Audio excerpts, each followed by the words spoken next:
and welcome to another Fresh Off the Stalls Fresh Interview. I'm back again at the Lost Theatre, and the next few videos is going to be all about the Face-to-Face Festival. So I'm here today with Claire Dowie, who I remembered her name this time because I forgot it in one of the videos, and that's a bit embarrassing.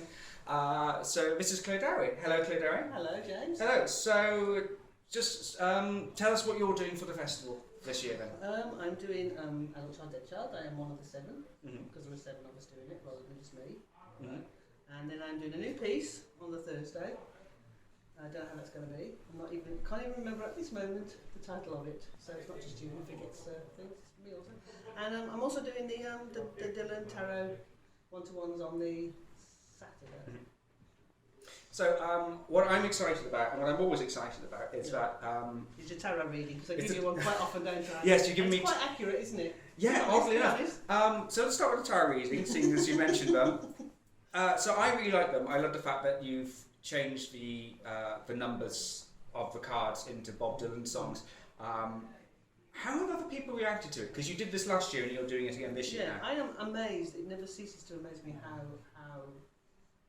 people find them accurate. You know, they really get into them and really think, wow, that's just amazing. Because I'm not a tarot reader, although I'm wearing bracelets. So I'm halfway there, but I'm not a tarot reader.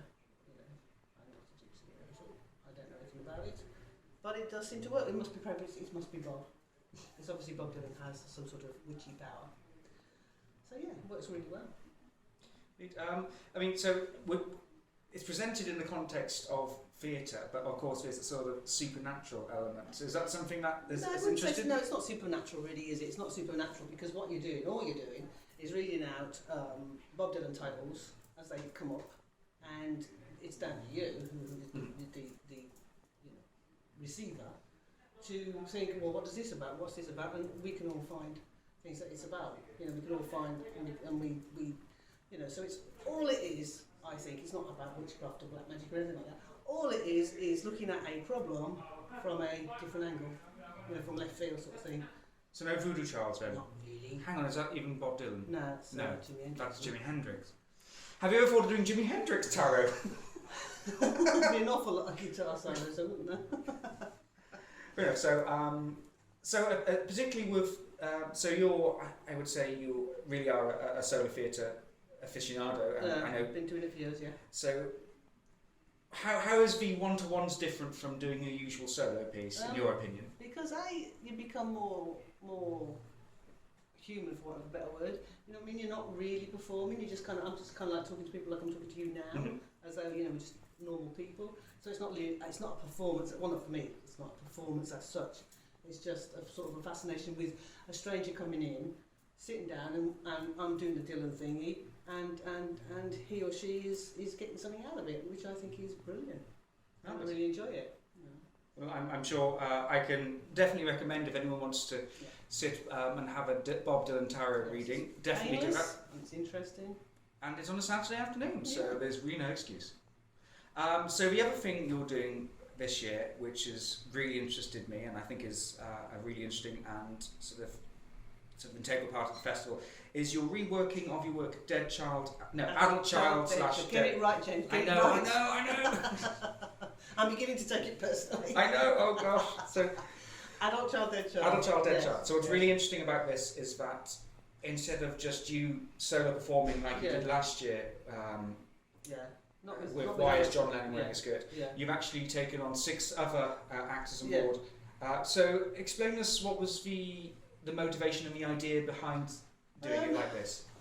Well, it started off because Colin Watkins wanted me to revive it because it's a huge piece from the 90s or whenever it was, which was really massively received, and it's on the curriculum. People do it at schools, people do it in drama, people do it at auditions. It's like quite massive really. And he wanted me to revive it, and I really didn't want to because I'm a little bit older now, a little bit wiser, a little bit deeper in depth. You know how it is. And I didn't really want to, but then Colin Watkins suggested that we do it, different people doing different sections, which I thought was a fabulous idea as an experiment to begin with, and then so we did it with one of the performers sitting over here. Hello. Sorry. That wasn't a performer, by the way. running for their lives. Unplanned and unedited, you know. And it's turned out there's 7 of us, Mm-hmm. and each person takes on. It's the same script, it's the same character, but everybody brings their own, thing to it, which I think is really interesting because it takes it from one person's story to anybody's story really. It becomes it becomes sharper that it's not just one person's story. It becomes sharper that it's about like every man or you know what I mean. That sort of which I think is really good and really interesting. I thoroughly enjoy it. What else do you know? I was going to say what have you found interesting about doing it with 6 other people? But you just answered that question. So the other thing you're doing on the Thursday as part of the evening of Cabaret is a new piece. Yeah. How's that going? Oh. Should I drop the subject? No, not sure about that just yet because it's just a new 10-minute piece, which is just a try out. I'm just trying out a new 10-minute piece. So it's, at the moment, I'm trying to learn it and rewrite it somewhat. So how is it like writing a new piece again? Scary. It always is because you don't know what it's going. You don't know how it's going to go down. You're thinking, oh, this isn't funny. This isn't good. This is boring. This is not. You know how you go through all those neuroses until you actually do it. I mean, it's the scariest thing because you don't know how it's going to be received. And it's only 5 or 10 minutes. I mean, it's not the end of the world. So people don't like it. However, you do want them to like it, so you get scared. Fair enough. Would you ever consider coming back to a different year and actually doing some of your old stand-up as part of the festival? I don't know if the festival is really the place to do. I mean, I did try a bit of the old stand-up not long ago, actually, at the Empire, which is bizarre because doing stand-up and doing solo performance you think is very, very similar, but in actual fact, going back to it after 20-odd years or whatever it was since I've been a comedian, it's a totally different kind of thing, and it kind of threw me that it wasn't the same. So I tried it a little bit, but I might. Yeah.